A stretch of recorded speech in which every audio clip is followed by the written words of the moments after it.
لم أكن مستاء من الإعلام العربي الذي تناول الصومال مثالا للدمار والانحدار. كان ذلك أمرا واقعا. كنا وبدافع الفضول الإنساني نتطلع إلى الحفر عميقا. ظننا أن شيئا ما في الأعماق بعيدا عن أنظار الجميع. ظننا أن هناك كنزا يجب أن نكتشفه.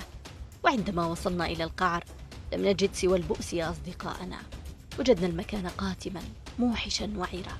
وقررنا وبشكل جماعي أن نعود أدراجنا، وبدافع الحب سنخبر كل من نقابله في عودتنا بأن الطريق إلى القاع مسدودة. سنخبر الجميع بذلك. أظن أن وقوف الرئيس الصومالي السابق بجانب الجديد فرماغو مشبكا يده في يده مع ابتسامة كافية سوف تخبر الأشقاء بأن الحفر عميقا جهد ضائع. لقد قرر البرلمان الصومالي أن يقف حيث وقف شعبه، حيث الثكالى والأرامل، حيث أبناؤهم العائمون في البحر الأبيض المتوسط، الضاربون صحراء أفريقيا الكبرى، السالكون دروب أوروبا الممتلئة بالثلج. كيف لنفس صحراوية الطباع أن يكون الثلج رديفها في الحياة؟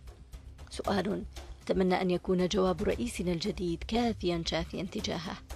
الوقت ضيق، واللائحة طويلة، والتحديات كثيرة، والموارد شحيحة، لكنه يحظى بشيء لم يحظى به رئيس قبله. لقد حظي فرماغو بقلوب الصوماليين، قلوب كل القبائل، وهذا هو رأس ماله الحقيقي.